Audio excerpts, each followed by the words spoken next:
Hi, everybody. Hope you're doing well. Today, I wanted to address anxiety and our thought process. Because of this world right now, everything's up for grabs. And I mean everything from the news to going to the grocery store. It's not a good time right now, so it's making our anxiety go crazy.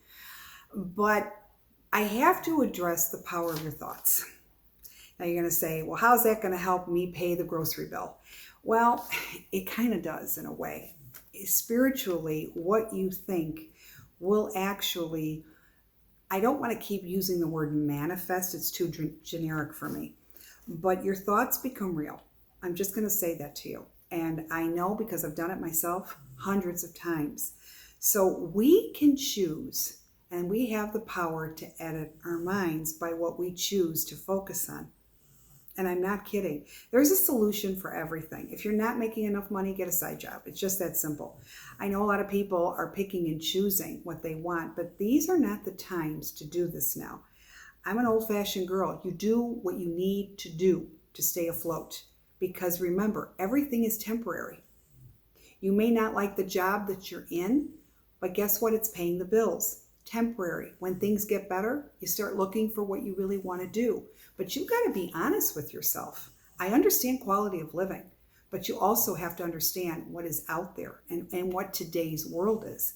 So the power of your mind is going to make or break you. You know, there's a lot of sayings that I like to quote. One is by William James, and he always says the greatest weapon against stress is our ability to choose one thought over another. One thought over another. How great is that? Again, the power of editing our minds. Whenever I've got something that I'm really worried about, this is a secret that I can tell you. It's super simple. When I'm worried about something, that same subject of what I'm worrying about, I think about something that is going for me regarding that same topic. And I switch my thoughts. Okay, like for instance, you have an IRS bill that came out of nowhere and you're really upset and you're like, what the heck, blah, blah, blah. But then if you had the money to pay it, how about saying, well, you know what? I'm really grateful I had the money. So you know what? It's done. It's over. Don't focus on what you had to pay out. Focus that, hey, thank goodness that I had the money to pay it. You've got to start editing and shifting your thoughts. Too many people are staying stuck, and I mean really stuck, to the point where it's paralyzing them. But again, it's free will. It's what you choose to hang on to. Another quote that I liked, and this is from George Bernard Shaw. Okay, I'm big into quotes because it helps us stay focused and on target. People become attached to their burdens, sometimes more than the burdens are attached to them. Like that one? Love that. Okay, very, very powerful and very true.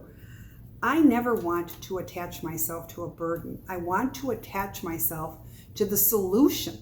I don't stay stuck on the burden. Never did, even when I was a kid. You're going to say, oh, come on, Susan. No, because it's no ending if you stay in the moment of the burden.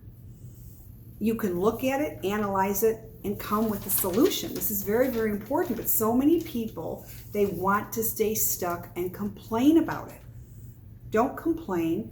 Figure something out. Figure an alternative to get you there or to make you happy. If you're in a situation that this is the way it's going to be, okay, I get that. And sometimes life does throw us curveballs. How can we change our thought process to be happy if you're not happy because you chose not to be happy? Seriously. You know what makes this so important to me is because I talk to so many people every day. And if you think you have a problem, and you hear other people's problems, you don't even have a problem. And that's very important. And I say thank you every single day.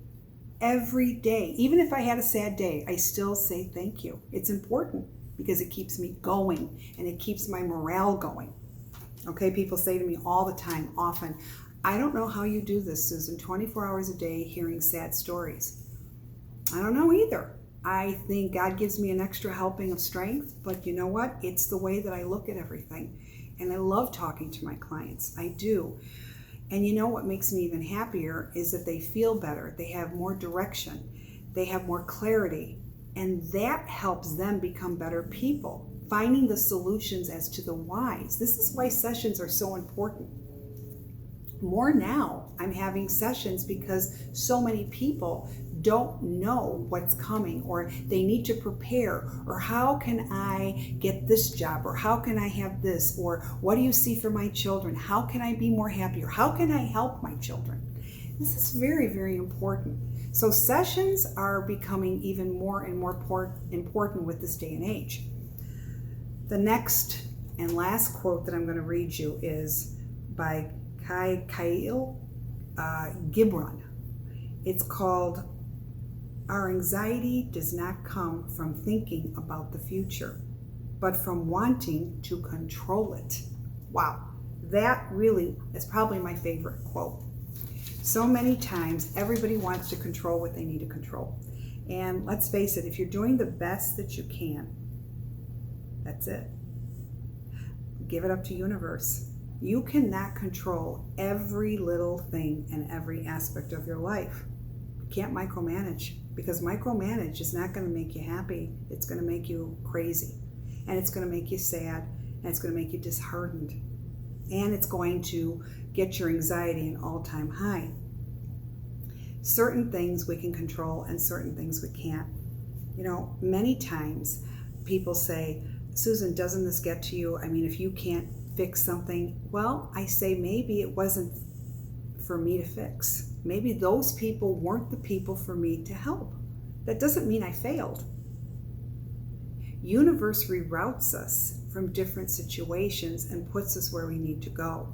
So instead of worrying about other people, worry about where you're going and what you need to do. And it's okay. It doesn't make you selfish. Everything's a reason, and sometimes we don't know what the reason is at that moment, but later on it all falls into place and you go, now I know why, or oh, I'm so glad I didn't take this job, or I didn't do this. It all makes sense. But pick and choose what you can control and edit your mind, because that's going to make such a difference in how you're going to approach everything and how everything comes to play and falls in place. And it really makes all the difference. So I hope this helps you. It gives you some food for thought on how to approach your anxiety. But remember, it's free will, and really, we have all the power by how we edit our mind and what we let in and what we also let out.